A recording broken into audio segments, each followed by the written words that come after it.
नमस्कार साथियों, जय हिंद जय भारत। स्वागत है आप सभी का ऑल एग्जाम प्लेस पे। मैं हूं रोहित खेरा। दोस्तों, फॉरेस्ट मेंस के लिए फॉरेस्ट्री की एमसीक्यू सीरीज चल रही है, जिसमें एक वीडियो और आपके लिए मैं लेके आया हूं टॉप 10 क्वेश्चन का। चलिए तो शुरुआत करते हैं इस वीडियो की। इसके साथ साथ ये क्वेश्चंस आपके एग्जाम के लिए बहुत इंपॉर्टेंट होने वाले हैं। साथ में आप हमारा ऐप डाउनलोड कर सकते हैं ऑल एग्जाम प्लेस का, जहां पर आपको इसकी पीडीएफ, सिलेबस और डेली क्विज और बहुत सारी चीजें आपको मिल जाएगी। साथ में हमारा मेंस का कोर्स चल रहा है, प्री प्लस मेंस का कोर्स चल रहा है, फॉरेस्ट्री का कोर्स चल रहा है, फॉरेस्ट की टेस्ट सीरीज चल रही है मेंस की, वो भी ज्वाइन कर सकते हैं। अगर मेंस का कोर्स ज्वाइन करना है तो वो आपको मिल जाएगा 4,999 रुपए में। केवल आपको फॉरेस्ट्री पढ़नी है तो 1,500 रुपए में पूरा मिल जाएगा, और साथ में मेंस की टेस्ट सीरीज आपको मिल जाएगी 500 रुपए में। चलिए, तो इसके साथ साथ कोई डाउट लगता है आपको तो आप मुझे व्हाट्सएप, इंस्टाग्राम, फेसबुक पे भी कनेक्ट कर सकते हैं, टेलीग्राम पे भी जरूर ज्वाइन हो जाइएगा। चलिए, पहला क्वेश्चन है, first environmental law in India was enacted इन, यानी पहला जो पर्यावरण कानून था, जी हाँ, ये कब लागू किया गया? 1950 में, 1960 में, 1970 में या 1986 में? तो ये क्वेश्चन आपको आया हुआ है और चांसेस इस क्वेश्चन के आने के बहुत बन सकते हैं, तो ध्यान रखिएगा।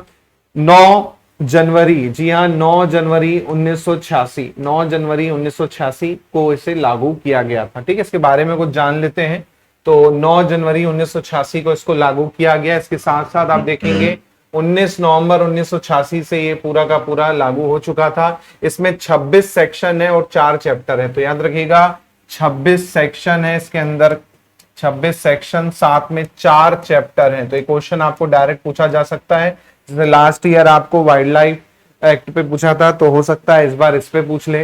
तो टोटल 26 सेक्शन, 4 चैप्टर हैं इसमें। और ये एक्ट जो था बेसिकली आपका रिस्पॉन्स था भोपाल गैस लीक के बाद का, है ना। भोपाल गैस जो कांड हुआ था उसके बाद फिर ये आपका क्या किया गया था, लागू किया गया था। इसके अलावा act was pass by government of India under article 253, जी हाँ, आर्टिकल 253 के तहत इसको क्या किया गया था, पास किया गया था। तो क्वेश्चन हो सकता है कि किस आर्टिकल के तहत इसे पास किया गया, तो आर्टिकल 253 के तहत इसे पास किया गया था। ठीक है, चलिए नेक्स्ट, इसी में और भी डिटेल है, ये आप जरूर देखना चाहें तो देख लीजिएगा। नेक्स्ट क्वेश्चन है, पहला फॉरेस्ट एक्ट जो था कब पारित किया गया? पहला भारतीय वन अधिनियम जो था किस वर्ष में पारित किया गया? 1865 में, 1848 में, 1894 में या 1927 में? तो आप सभी को पता है पहला जो एक्ट था वो 1865 में पारित हुआ था। अगर मैं बात करूं इंडियन फॉरेस्ट एक्ट 1865 की, तो उसमें आप देखेंगे इंपीरियल फॉरेस्ट डिपार्टमेंट सेटअप किया गया था 1864 में, है ना। ऐसे ही आप देखेंगे कोई भी लैंड जिसमें ट्री है उसे गवर्नमेंट फॉरेस्ट बेसिकली वो क्या कर सकते थे, बना सकते थे। इसके अलावा इस एक्ट को 1878 में क्या किया गया, थोड़ा मॉडिफाई किया गया, जिसमें आपका ब्रिटिश एडमिनिस्ट्रेशन क्या करने लगा, एक्वायर करने लगा जो वेस्ट लैंड है ना, और उसको फॉरेस्ट में डिफाइन कर दिया। इसी प्रकार आप देखेंगे इसके बाद आप देखेंगे 1927 में इसको फिर क्या किया गया, बेसिकली अमेंड किया गया और बहुत सारी चीजें इसमें लागू की गई, तो याद रखिएगा। नेक्स्ट क्वेश्चन है, headquarter of inspector general of forest. तो इस पे एक क्वेश्चन और बन सकता है कि फर्स्ट इंस्पेक्टर जनरल, जी हाँ, first inspector general of forest कौन है? तो वो थे डाइट्रिच ब्रेंडिस, डाइट्रिच ब्रेंडिस ये पहले थे, है ना, याद रखिएगा। या फिर फॉरेस्ट्री, इंडियन फॉरेस्ट्री के फादर अगर मैं कहूं किसे कहा जाता है तो डाइट्रिच ब्रेंडिस को ही कहा जाता है ना। तो इसका हेडक्वार्टर आप देखेंगे आपका जो है दिल्ली, देहरादून में बेसिकली, याद रखिएगा, है ना, देहरादून। ठीक है, अगला क्वेश्चन है, how many agro ecological zone in India are found? Bharat में कितने कृषि पारिस्थितिक क्षेत्र पाए जाते हैं? 15, 18, 21, 24, ये आपको बताना है। ऑप्शन में 15 है, 18 है, 21 है, 24 है। तो याद रखिएगा टोटल जो भारत में पाए जाते हैं वो कितने पाए जाते हैं? 15 पाए जाते हैं। अगर मैं बात करूं तो 1988 में जब प्लानिंग कमीशन था, जी हाँ, 1988 में प्लानिंग कमीशन था, उसने फॉरेस्ट की ग्रोथ को लेके एक प्लान लाया। उस प्लान के कारण क्या था कि 19वीं सेंचुरी जैसे चालू हो रही थी, उसमें मेन फोकस किया गया कि भाई कुछ बनाने चाहिए डिपार्टमेंट टोपोग्राफी के लिए, रीजनल डिवीजन के हिसाब से।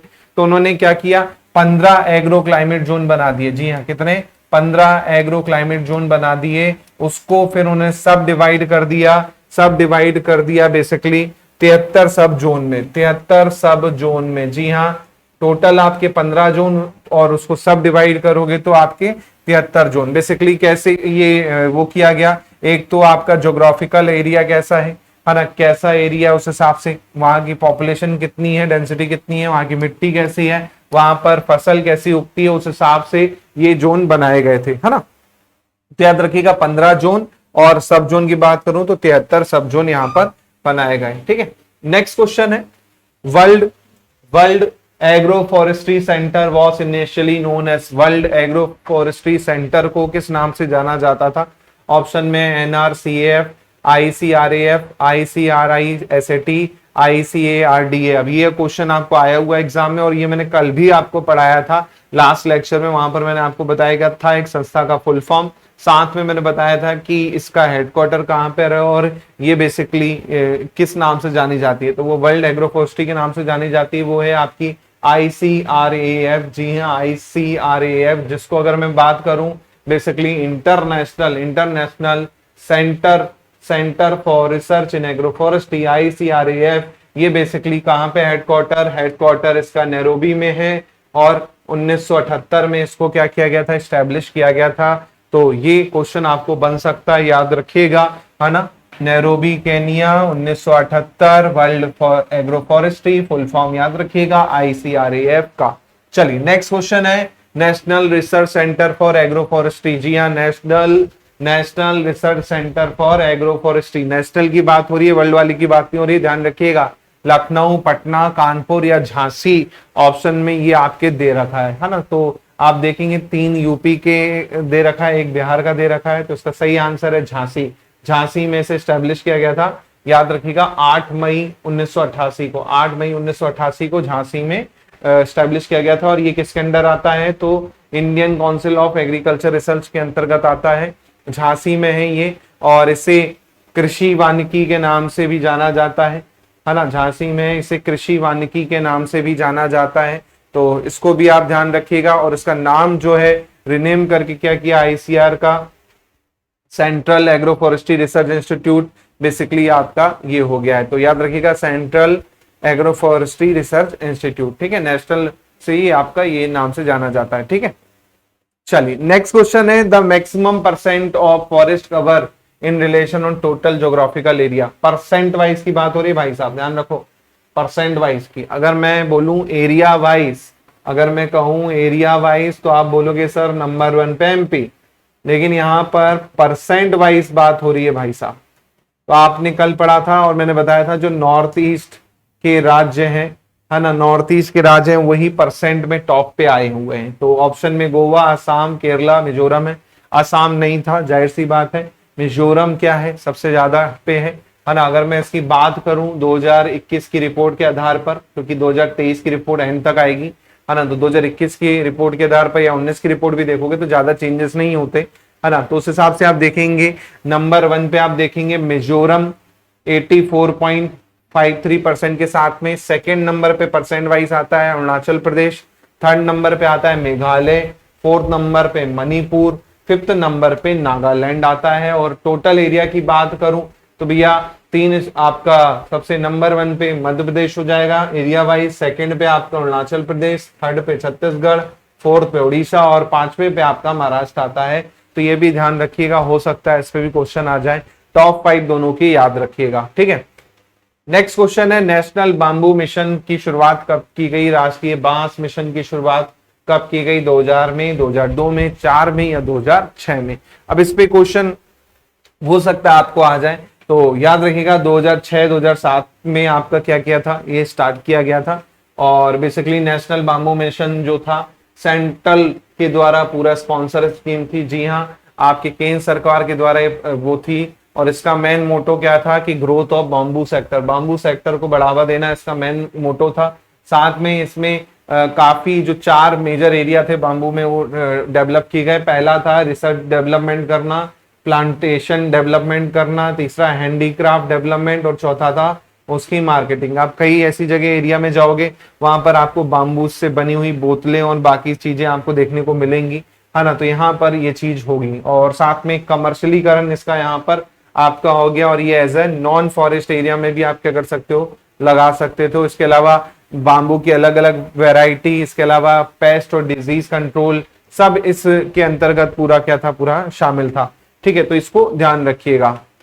चलिए नेक्स्ट क्वेश्चन है, forest school eight Dehradun establish during.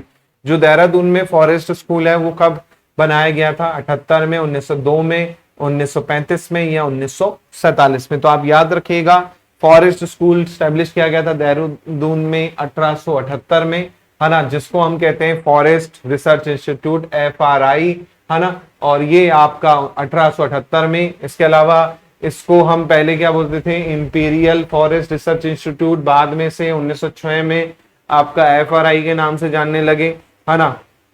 बाद में इसका फाइनली आप देखेंगे नाम वाम चेंज हुआ, है ना, after recognition of forestry research in country, creation Indian council of forestry research education 1988, training and research centre जो था, इंडिपेंडेंट स्टेटस दे दिया गया इस इंस्टीट्यूट को। इसके अलावा आप देखेंगे बेसिकली ये जो रिसर्च इंस्टीट्यूट है वो ICFRI के अंतर्गत आता है, जिससे डीम्ड यूनिवर्सिटी की वैल्यू दे दी गई 1991 में, तो ये भी याद रखिएगा। चलिए नेक्स्ट क्वेश्चन है, national forest policy started in which year? किस वर्ष में राष्ट्रीय वन नीति की शुरुआत हुई?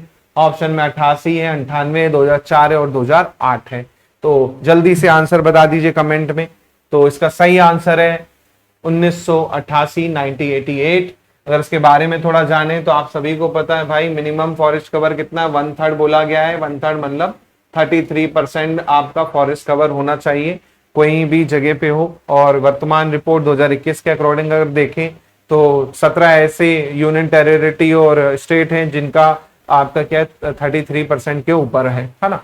इसके अलावा आप देखेंगे जो पहली इंडिपेंडेंस वाली की बात करूं तो 1952 वाली थी, है ना। उसके बाद जो थी उसका अमेंड किया गया, सेकेंड एडिशन दिया गया 1988 में, है ना। 1988 की जो पॉलिसी थी मेन था उसका maintenance of environmental stability through preservation and restoration of ecological balance.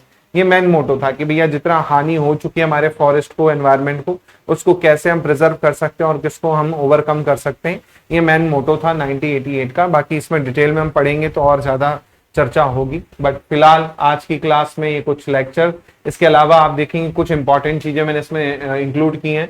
जैसे आप देखेंगे यहाँ पर 2018 में ये जो थी फिर इसको नया बनाया गया, है ना। तो 2018 वाली नई है बेसिकली, ये याद रखिएगा। मार्च में इसे रिलीज किया गया था। इसके अलावा आप देखेंगे वाइल्ड लाइफ प्रोटेक्शन एक्ट, तो याद रखिएगा 72 में, है ना, वाइल्ड लाइफ प्रोटेक्शन एक्ट। इसी प्रकार फॉरेस्ट कंजर्वेशन एक्ट 1980 में, है ना। इसी प्रकार आप देखेंगे एनवायरमेंट प्रोटेक्शन एक्ट 1986 में, central forest research institute Dehradun में, largest forest area Madhya Pradesh का, लीस्ट फॉरेस्ट एरिया हरियाणा का, वर्ल्ड फॉरेस्ट डे 21 मार्च को मनाया जाता है। तो ये कुछ ऐसे क्वेश्चन है जो आपको हो सकता है डायरेक्ट एग्जाम में देखने को मिल जाए, इसलिए मैंने इनको अलग से यहाँ पर मेंशन भी कर दिया है ताकि आपका एक तरह से रिवीजन भी हो जाती है। क्लास आपको कैसी लग रही है प्लीज कमेंट करके जरूर बताएं, अपने दोस्तों से शेयर जरूर करें जो कर रहे हैं फॉरेस्ट मेंस की तैयारी और फॉरेस्ट सर्विस की तैयारी। तो मिलता हूं मैं जल्दी ही। जय हिंद, जय भारत, धन्यवाद।